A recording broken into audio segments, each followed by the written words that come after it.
La Fortitudo è ancora viva. La squadra di Ciani, rigenerata a distanza di 48 ore, batte il Matera in gara 4 ed a questo punto, nella bella di dopodomani in Basilicata, si giocherà il tutto per accedere alla finale playoff.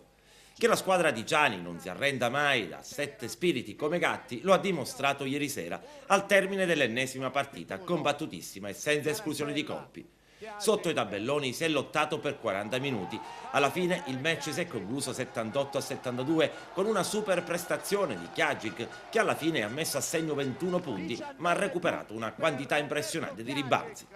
Rispetto alle gare precedenti tra le due squadre, le difese, complice anche la stanchezza che comincia a farsi sentire parecchio nelle gambe degli atleti, sono state un tantino più alle grotte. La Fortitudo sapeva che doveva vincere in poco tempo. Ciani è riuscito nell'impresa di resuscitare una squadra che venerdì sera sembrava spenta e con poche energie.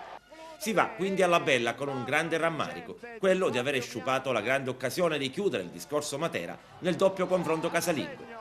Adesso, con le poche risorse fisiche rimaste, non rimane che tentare la grande impresa di vincere a Matera per quello che è un sogno di un'intera città che ieri si è stretta attorno alla squadra pilotandola verso la vittoria. Oltre a Kjagic c'è stato un altro atleta che ha fatto la differenza, Fabio Mian, che con le sue accelerazioni ha messo a nudo quei difetti, pochi a dire la verità, della difesa lucana.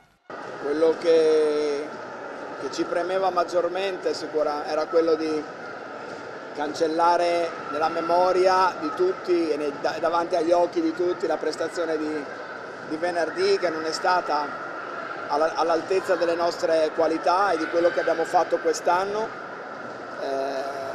Matera venerdì ha fatto una partita straordinaria, ha dominato e meritato di vincere.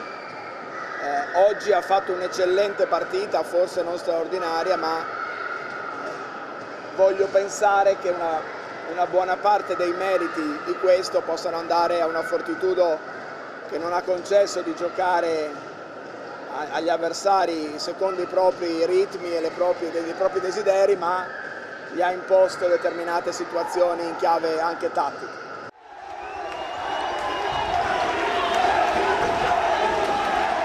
Splendide notizie invece dalla seconda squadra della Fortitudo, l'Empedocle, che sabato sera ha vissuto uno dei migliori momenti della sua storia. I Granata hanno battuto anche in gara 2 Mazzara e sono approdati in Lega Nazionale C. Mallon e Papadakis non hanno dato scampo ai canarini, chiudendo una stagione da 10 lode. L'Empedocle torna a disputare un torneo importante dopo oltre un decennio difficile. Con il presidente Moncada si è risvegliato l'interesse degli empedoclini attorno a questa squadra e sabato sera nel vecchio Carmelo Amel c'era il pubblico delle grandi occasioni. Un pubblico che ha spinto per i 40 minuti i propri beniamini, che già al terzo quarto avevano archiviato la pratica con un break spezzagambe.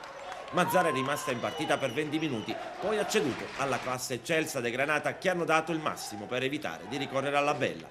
Vittoria del campionato doveva essere e vittoria alla fine è stata.